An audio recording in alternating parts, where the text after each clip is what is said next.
Yes, let's do it. Okay, let's give it a try. Um, yeah, I mean, maybe just for recording sake, my name is Jonathan. I run Feature Space, an online art gallery based in Singapore, and we work with a lot of artists and try to bring good contemporary art into Singapore for now in the region. And we try to do our best to do it in a very approachable way where the experience is a bit much better than what you will get at a retail gallery. Enough about me, but I think maybe since I have the control panel, I'll play a bit of a moderator in this first session. We have international artist Irene Hoff with us today. Irene, want to say hi? Hi, everybody. Irene here from Bali. Let me also tell a little bit about myself. I live in Bali since 10 years. Have been on the move from Holland, where I'm originally born and raised, for over 20 years. And I'm a mixed media artist. And I live here on this beautiful island of the gods with my two daughters, one almost 18 and one almost 15. Irene, you still remember how we first met? Well, I remember you walked into my house and you contacted me, I think via WhatsApp, that you wanted to meet me, but I'm not sure how you found me actually. Okay, so this was actually quite impromptu. I mean, it's still kind of the way I reach out to artists right now. It's a bit um, off the cuff, but it was actually I was at Spring doing a massage. And I came across these beautiful portraits on the wall. At that point in time, I was quite interested to go up to see, if they were prints or they were original works, and I was quite surprised that they actually lined up the whole place with your works, and from there I read up, saw your signature on the piece, reached out, and I believe on the same trip itself, the day after, you invited me to your home, and that's where we started to see some canvases in your workshop. Yes, that is what I remember, because you walked in with your girlfriend or wife. I don't know what status you are. Yeah. But and I had an instant click with you guys. Yeah. Very warm. But you were still working as a full-time architect, right? Yeah, that's right. That was still very early on in the art so-called collecting and so-called dealership business. At that point in time, it wasn't really a full-time thing. I was really going around trying to understand the relationships to build with artists, and how to do it appropriately, but still do it in a more light-hearted manner. So I really liked our first encounter, and I think from that meeting itself, you actually finished the first piece, that the one, remember, with the red head. And yeah, I saw it, I loved it immediately, and I took it off your hands. Yes, right on the I, tip. I remember that. That was your favorite. Yeah, that was my You still have it? Oh no, it's so. I think once it came back, less than a month. My first client that came into this small space that I had picked it off the wall immediately, and gave me a lot of confidence from the start. Nice. So you intuitively chose the right piece. Although I think it was a little bit with sadness in your heart that you sold that one, no? Yeah. I mean, like I spoke with you. I always would only choose pieces that I would buy myself. So as much as I would like to have seen it stay longer in the shop, it was a little bittersweet when I had to send it to the client, because I wouldn't be able to see it as readily. But yeah, I knew it was going to a good home, so I was happy. Yeah, I know that feeling, because if I created some new art, like now I started my new series, which is called Timelines. You've seen a couple of them. Yep. And I have a gallery in Canada who wants to, well, they picked kind of my two favorites that they want me to ship. And I'm like, oh my God, I don't think I'm ready yet. How uncommercial is that? Yeah. I think it's interesting that we set the topic today for like the discussion of contemporary art online. When I saw the topic, I was thinking about a few things, but I think maybe the way we got to know each other, or the way I started to think about the art business, and more importantly, you were the first person I reached out to. Kind of is a good way to lead into this conversation, because you can see how sporadic our interaction was. I mainly just saw you or your works in a space that you weren't there. I reached out, and via Instagram or WhatsApp we got connected, and then it all came about me being, in your space within like matter of 2 or 3 days. Yeah. So like I'm actually quite keen to hear what you think about this so-called method of, be it we call ourselves dealers or collectors, working with artists. This relationship, how it actually kind of changed a bit, from a more traditional approach by a gallery out there. There would be a bit, it might be an email and then a proper meeting and things like that. So maybe you have some thoughts on how this all came about, and what does online mean in this sense. Yeah, well, I think, and I also discussed that with my marketing team. I think in the times we live, online is kind of the only choice we have at the moment. So one of the things that I recently added to my website is to say, okay, guys, you can order a video.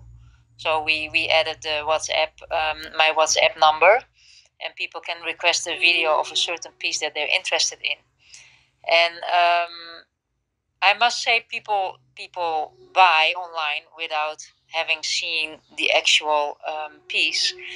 But like now, I was negotiating with a client in Holland, and eventually she sent me an email, said, "Well, because I can't see the piece, I'm probably declining the offer."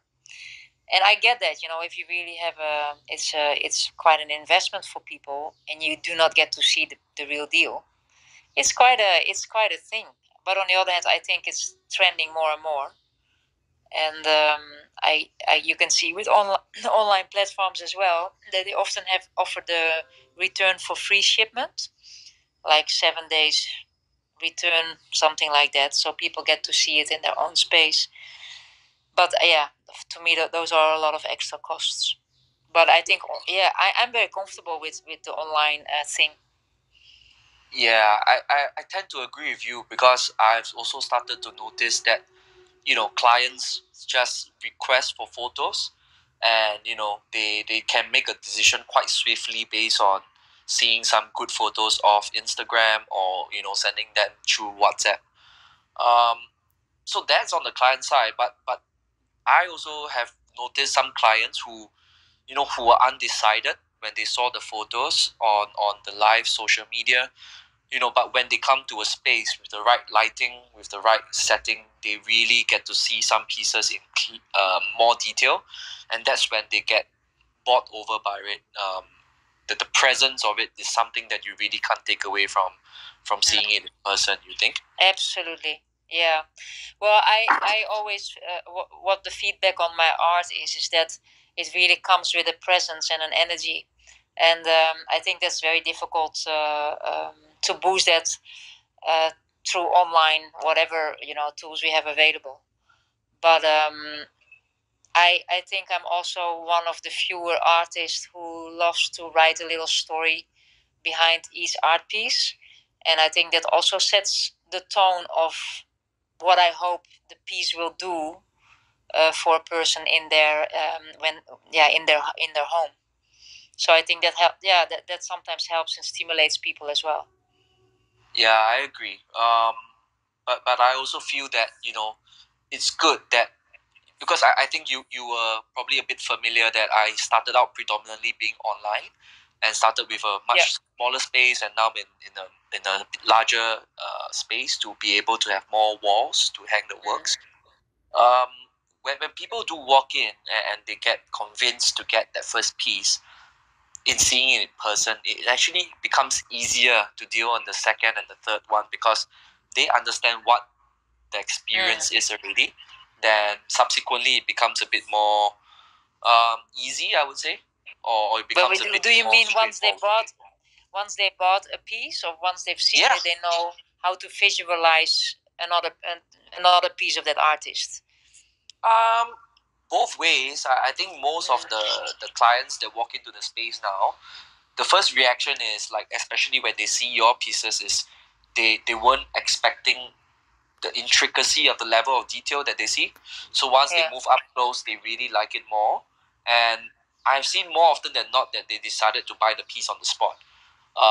Even in cases where they decided to go back and check first, it's more on just dimensions. It's never a question of the piece anymore. And I think that there is particularly one client that not sure if you remember, the one that we did 2 commissions, the blue and the yellow one that facing each other. Yeah, they've gone on to bought the Mastermind print as well. So like they have really understood the presence of the pieces could do to their home, and from there on it just becomes a case of whether they like the graphics, and then it's quite a straightforward thing from there. Yeah. Do you think the situation we are in now, where people have less chance to travel? Of course, I mean, normally Bali was a really big hub for people to come, and I would have a lot of people visiting my studio. But I think it's the same for Singapore. Do you think it will impact the sales? Now people are more restricted. I am a bit on the fence about it, because COVID does restrict us from traveling.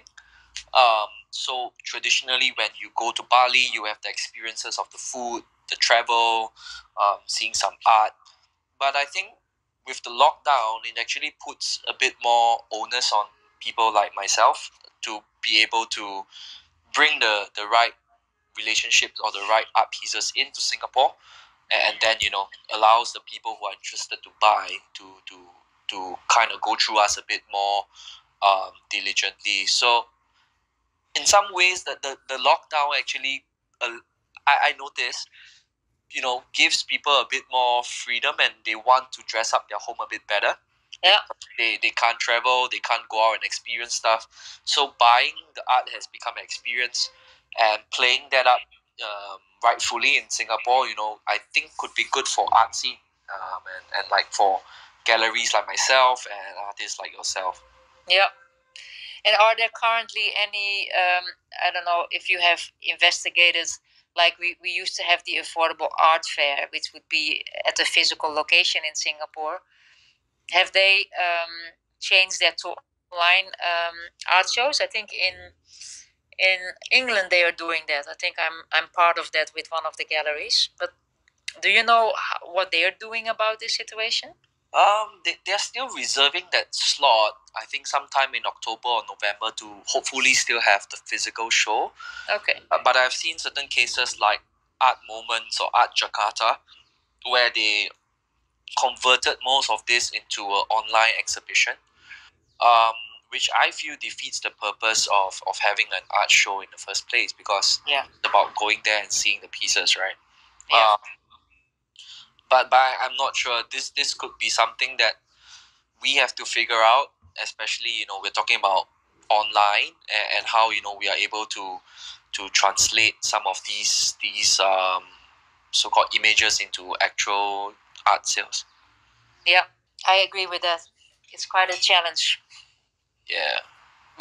While we are talking about that, maybe Irene, you want to share the newer series that you have? I mean, we have seen. I have a few pieces with me now. We have seen from the first one, Don't Blow Your Cover, to Inner Totem, which people can see a bit more on both our IGs, but not so much on your new works yet. Do you want to share a bit more about the third series so far? Yeah. The series is called Timelines, and the visual is again a woman, because that's often my what I work with, and it looks a little bit like their head is exploding.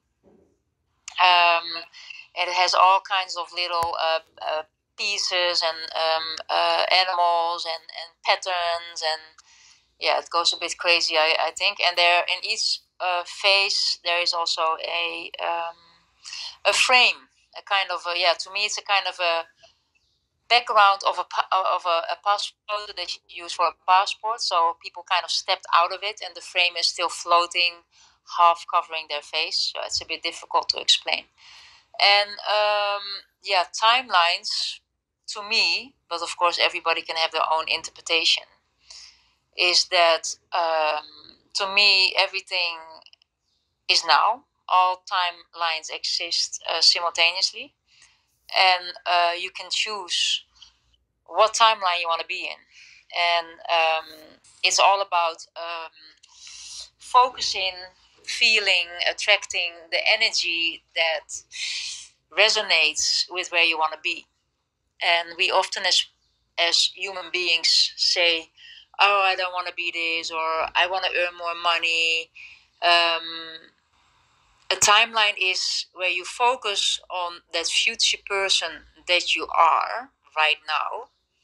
So let's say I want to attract a partner.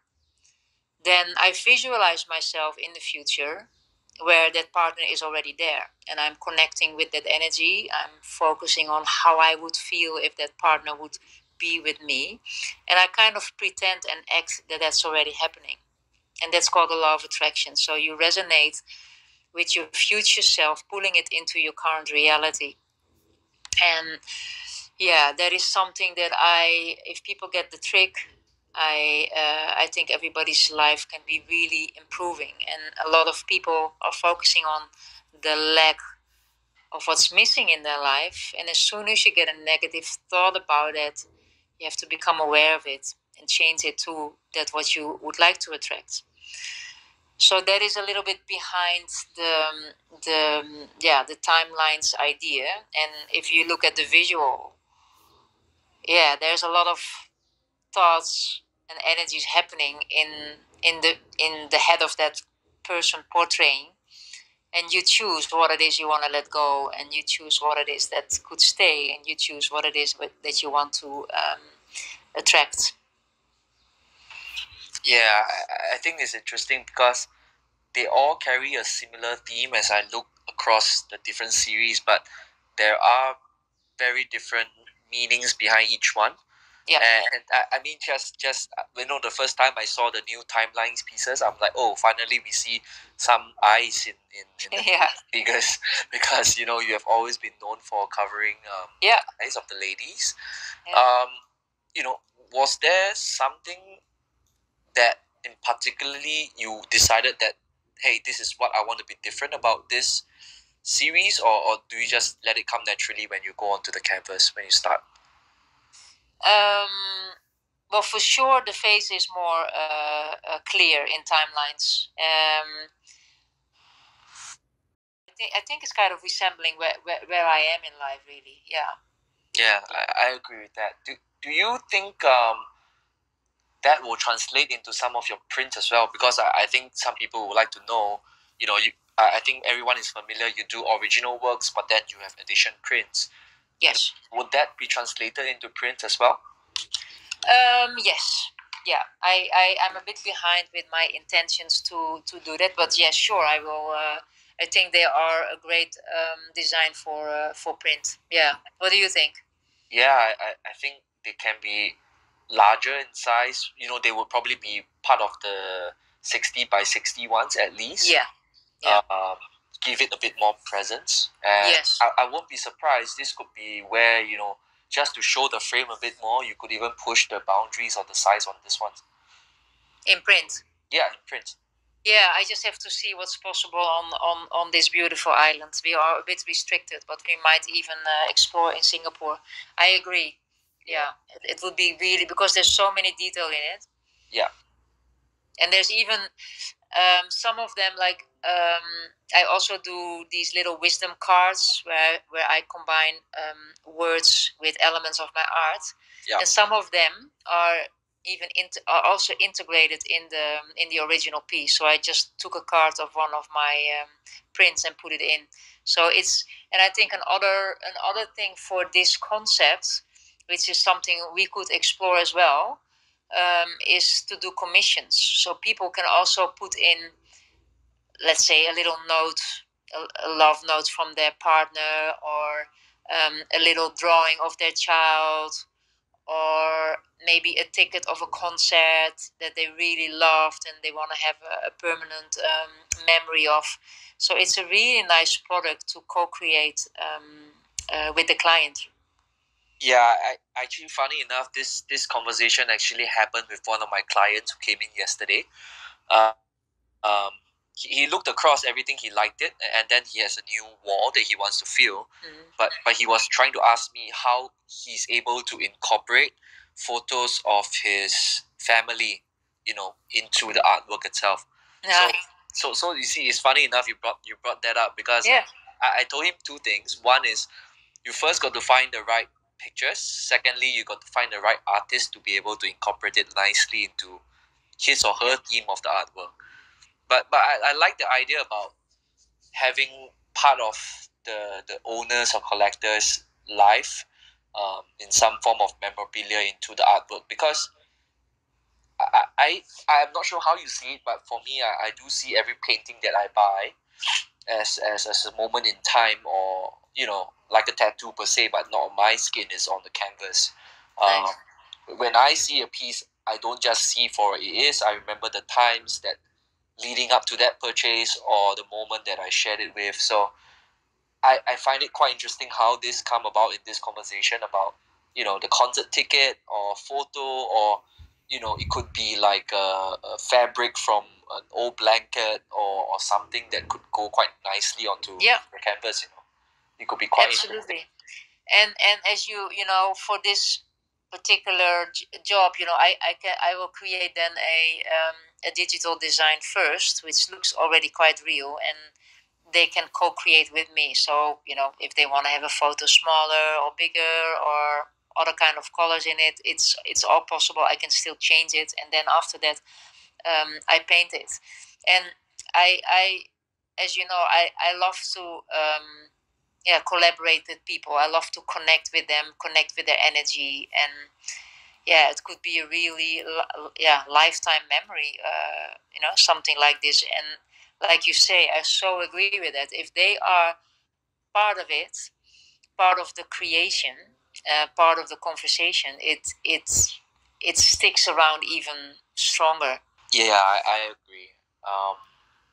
It just gave me the idea that the art, so many of the art buyers recently are coming in. Of course, they ask the question on who the artist is. They love the graphics, but so much of the conversations now, the second question is always, what is the value of this? Is there certain appreciation? What kind of liquidity in terms of reselling? It's almost like having a financial conversation. Yes. Wow, I had no clue. It is interesting because it used to be a time where you buy something that you really love, and that's what I always drive across to the art buyers. Choose what you love. No one can guarantee on these things, but more and more of the contemporary buyers are a bit more savvy, but they are also having a very resale or asset kind of mindset when they go into purchasing art. So yeah, I mean, I don't share them more often with you, but these are some of the conversations that come up more recently about. Interesting. Very interesting. Could it be very Singaporean? It is. I mean, just because in Singapore we are so used to, I mean, us. It is just born into it. Like even our homes. We are not in a country where you buy a piece of land, your grandfather did it, and then you stay it for a long time. When we buy a house, the first question is how many years of the lease is there left, and what is the resale value. Scarcity is a very real question, a real problem here in Singapore.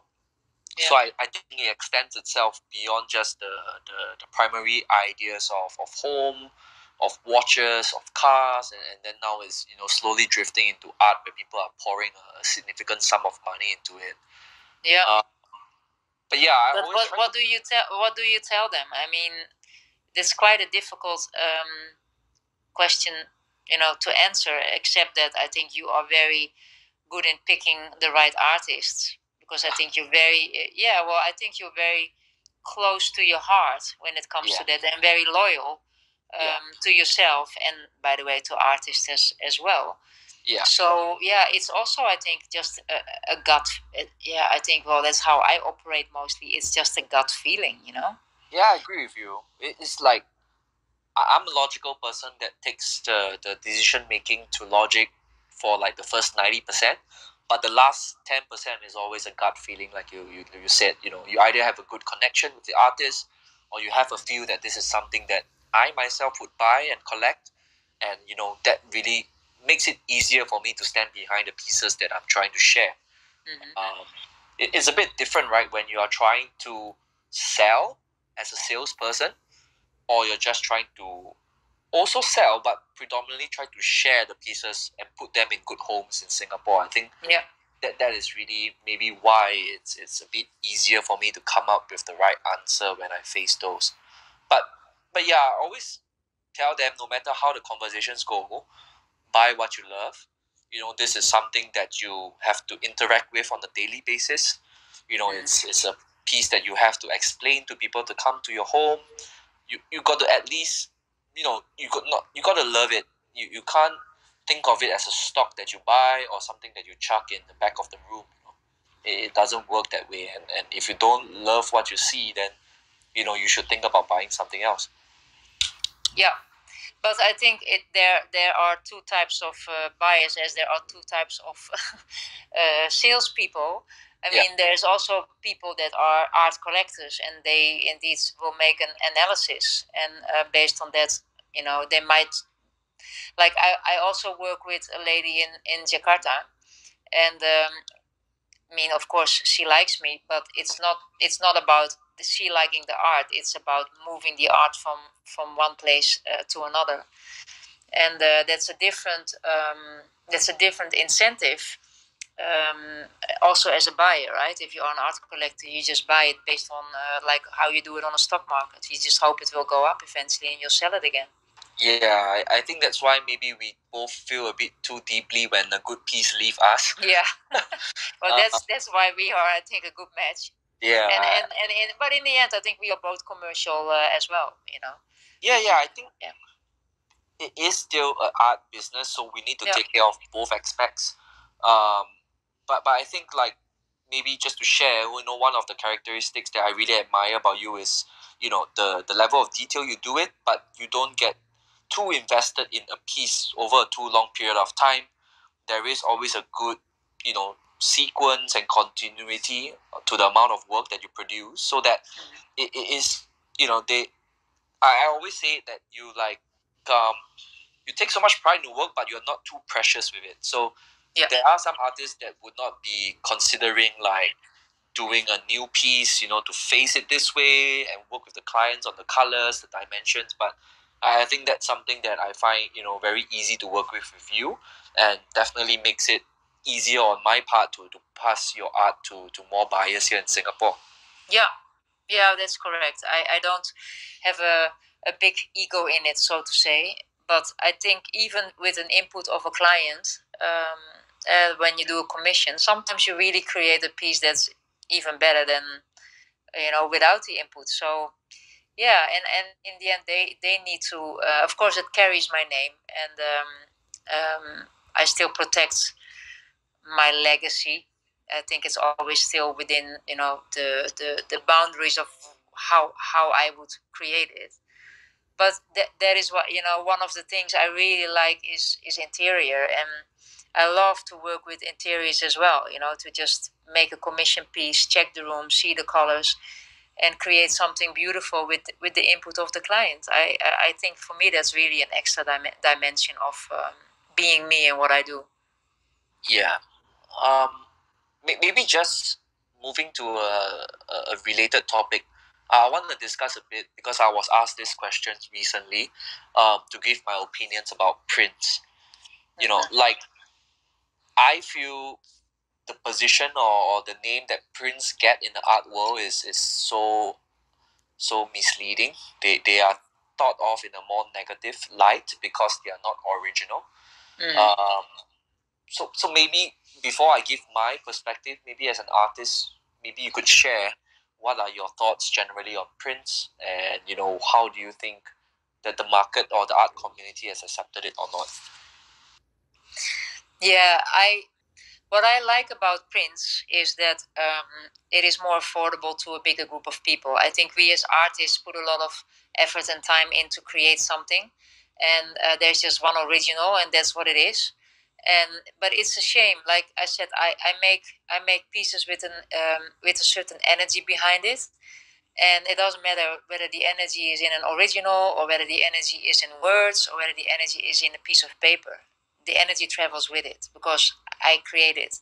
And if I can light up somebody's room or somebody's life or mood um, with a print, then I'm very happy to do that. One of the things that I do is as you know, I hand embellish them. So I still put a touch of me in it, a touch of Bali, by adding similar paper prints, gluing them on top of the paper, and I add some paint as well, and even fill in little parts of the flowers to just give them a little bit of extra boost. So to me, the prints are still really yeah, a piece of art. So I chose that direction. I'm not sure if I would go big on open editions, but for sure the ones I still love them. I really love them. So I'm 100% behind them. Yeah. Yeah. And you? I I was confronted with this idea that a print, like say an edition of 100, the spirit or the price of it would be divided by 100. Um, I beg to differ. I told them that on the flip side, I think it's multiplied by 100. Just at a point where it's more acceptable or more affordable for a larger group. Um, I came across this conversation and this term came out. The print actually gets more mileage, for the artist and for her works or his works, which I think is fair. Not everyone wants to commit a good 4 to 5 thousand on a good piece of canvas yet. Not because that they don't like the work, but it could be because of space, or it could be they are still uncertain, or they are still trying to understand who they are as a collector. So I feel I'm very for prints, especially at this point where they give a collector or a young collector a lower barrier of entry into collecting something that he would otherwise not be able to afford. Like I always say, when people ask me, should I get this print? I always ask them to think about what is the cost of you getting the next tier up. For example, if Murakami or Andy Warhol original is going to cost you 3 or 4 millions. US dollar? Yeah, like not rupiah. No. Like 50 to 70 thousand for a screen print from Andy Warhol seems reasonable because it's still part of his collection. But you can't if you can't go to that next tier. This is something that you can still enjoy in your home. So I think prints are getting a bad name, and not for the right reasons. And I like your point about hand embellished prints. That's something that I always look for. And in new collaborations with artists, I always push them to try to add some elements of that into it, because it just becomes more convincing. It becomes closer to the original, and and it just makes every single piece a bit different, and definitely closer to the original and further away from the open edition posters or prints, which we always stay away from. Yeah, no, I agree. I do you know this artist Damien Hirst? Yeah, he recently got into the print war, and they did this 8 pieces of Virtue, right? Yeah, but he also used to do just dots. Yeah. Just and then you could buy one of those prints of those dots, probably with a number and a signature, and somewhere in the hundreds or thousands of US dollar. I mean, to me, then I mean, I still get it because he's the richest living artist. But then I would also still think, if I'm not sure if I would buy something like that. But again, that could be an investment for the future. You never know. And I think it just makes art more accessible, and people who have less budget or people who are just stepping into the art market, this is a perfect way of doing. And I think even prints, they can. I mean, I do a limited edition of 100, and I think they can absolutely increase in value if the originals go as well. Yeah, I agree. I think prints are following the trends. Like prints and originals, regardless of what medium they are, they always follow the actual social life or ongoings of the artist itself and current events. So I don't see why prints won't follow the trend upwards if something great happened to the original, or the artist is getting more fame as well. Just gives more people more option. You can have 3 good pieces from 3 different artists, test it out in your home, test out whether how they sit in your collection, and comes a time where you don't really enjoy it so much anymore, it could still perhaps be sold or passed on to someone else at a lower cost. Doesn't cost you an arm and a leg. Yeah, absolutely. Yeah. So yeah, I think so I just thought it was interesting because recently I had a conversation about prints, and I think they were not expecting such a strong voice pro Prince. they were thinking, with a significant amount of original canvases in my studio, they would think that I was not so keen on Prince. Well, I always love to be a trendsetter, so I don't care. Pushing one notch higher beyond Prince, what do you think of this new digital art NFT thing? Yeah, I know. We have been looking at it with my team, and I think it's quite a hype. We have been searching a little bit how to get on certain platforms, and I think the ones that are really good are very difficult to get on. We do not even get a reply, and then the common ones, it's easy to get on, but there's a lot of crap on it. So I don't know. I think I'm just gonna sit it out a little bit, and I think it's a bit of a gamble game. The only thing I was thinking, and I still need to explore that, is I don't know what you think about it. Like, for example, if you would take one of my inner totems, I have this dark African lady, and she has a zebra in her hair. And I was thinking to maybe make an animation out of it. So, you would hear the African beat, and maybe you would hear elephants walking and jungle noises, and then you would see all those layers maybe slowly dropping on her head, and you would see the zebra movement. I was thinking, that might be just a nice idea to have anyway and to post it, and that could be something that you could offer as an NFT. But still, I mean, people, I don't know how it works, whether people need to know you or you need to be lucky. I know some people got extremely rich out of it, but I don't know if it was just a lucky shot or not. I don't know. Do you have any idea how it works? To me, it's still very new. Yeah, I kind of understand what it is, how it works, and have some initial looks at buying something, but I am also very fearful of moving in, not because that I'm not confident, but I really think that's once again become a very asset game. A lot of money that's going in now, it's like, they coined it as the FOMO money, fear of missing out. People are throwing $300,000 to $500,000 on a digital home that they don't understand, or $500,000 on an icon that is easily downloadable by a lot of other people. So it boils down to the question of ownership. But then I had a very interesting another conversation that came across that day. I put across the point for NFT being like, yes, many people can download it, but there's only one person that owns it. Yeah. But I had a quite a refreshing answer from one of my clients who said, but as for a physical piece of art, I need to open the door to invite that person in, before he is able to see the piece of art. So there is still a difference between, owning a physical piece and, having something on a computer, on a television that, someone could easily see it anywhere on their computer.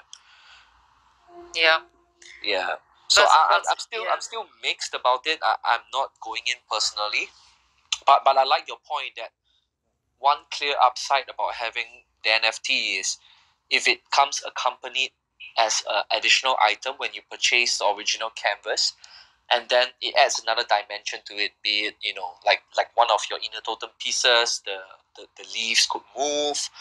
There's a slight chin tilt of the lady, or like you said, one of the animals start changing, or become more apparent. I think that could be an interesting addition to the physical work, but and another you should idea, never replace it. Another idea that I had also, if for example film the whole creation of the piece behind it, and then offer that as an additional item. So I'm not sure, like you said, how it works with the actual physical piece, or whether it's a photo or an animation. So if you get more ideas and clarification on this, then let me know, because I would be interested to explore it. I think it's just the world is so rapidly changing at the moment. So I don't have FOMO. I'm too old for that, but. But I find it interesting to explore things and see, to just keep fun in the process, and do new stuff. So I'm always open to ideas. Yeah, I think so too. I do have a few contacts who are starting their own NFTs, and also people starting their own NFT platforms. Okay. But that could be something we discuss offline and see, if there are certain ways we could start to look at it. But I think, it should be a case where they coexist, not a case where NFT and digital art totally replace physical works, because that would not be something that I would root for. No, but I don't think that will happen. No. Cool. Irene, is there anything else that maybe you want to discuss on this topic? No. You? Yeah. No, I think this is a good way we start. I think we started with 3 simple words: online, contemporary art. Yeah. But we managed to talk through a few things in terms of process, in terms of the direction of your works, the new inspiration, and lastly where we see the alternatives proposed, be it the prints or the digital side of it. So I thought it was quite an interesting chat. Yeah, absolutely. And maybe it's fun to see for a next chat. We could raise some topics and maybe do a voting online and see what people would like to hear next.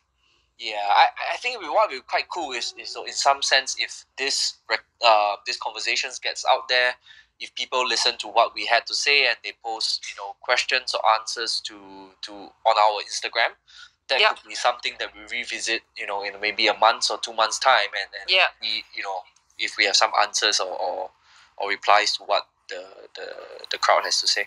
Yeah, well, for me it's very interesting. Of course, we talk to each other and now and then, but it's really interesting to hear from you being the kind of the middleman.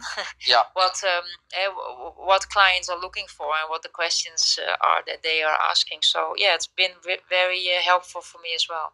Yeah, Irene, maybe you want to share what are some of the immediate plans, or are there any shows upcoming from your schedule from now to the end of the year? No, well, I just had a show last weekend in the south of Bali, where I showcased the first timeline pieces, which was really a really fun event. I will be more on TikTok because my daughter is gonna make the videos, because I'm too old for that, so she's doing that. So she started last weekend already posting it. Okay. And I'm working with a designer, a fashion designer. He's printing parts of my art on clothing. Yeah. And I'm strongly thinking also to get a collaboration with a friend of mine here to do more kimonos. Yeah. Because I was wearing one of the kimonos that have my print during the show, and many people liked it, and I think it's a really great idea to produce some of them, and they're easy to send out. So contemplating to explore in that area. And like you mentioned, I need to get on more diversity of my prints. So at the coming period, I will focus a bit on that. But yeah, art, real shows, it's not really happening at the moment. And you know, sending art overseas for a show is quite a costly thing. So it would be here in Bali mostly, and we are still not really open. You know, so I'll do some shows here and there here, but not too much. Yeah. In Singapore, I think we'll continue to work together. We just received a few pieces that, you know, was on exhibition during your art show at the American Club. Yeah. So we received 2 of these pieces from the Inner Totem series with us. Let's see how they sit in with the rest of the girls here. Yeah. And, maybe down the line, you know, when 1 or 2 of these pieces move, we can see how to bring the 3rd series timelines into us at Feature Space in Singapore. Yeah, absolutely. Maybe you could start promoting some of them online already and see what the reaction is of your crowd. Yeah, sure, I'll do that. Let's speak offline about, you know, what lineup we want here in Singapore. Cool. All right. Thank you so much for your time, Irene. We Yes. within an hour. This was an interesting first session. Absolutely. Let's put it out there into the world and see what comes back. Maybe we set up for something in about 6 to 8 weeks' time. Maybe we can answer some questions. Absolutely. Thank you. I really enjoyed it. All right. Thank you so much. And I want to thank everyone at Jet's team, Jet Setter, who helped to set this up. Definitely the first of many to come for both myself and for Irene, be it on separate channels or, you know, separate conversations. Absolutely. Thank you, guys. All right. Thanks, guys. Thanks for tuning in. We'll see each other maybe next Wednesday. And have a great evening. Have a good evening. Bye-bye.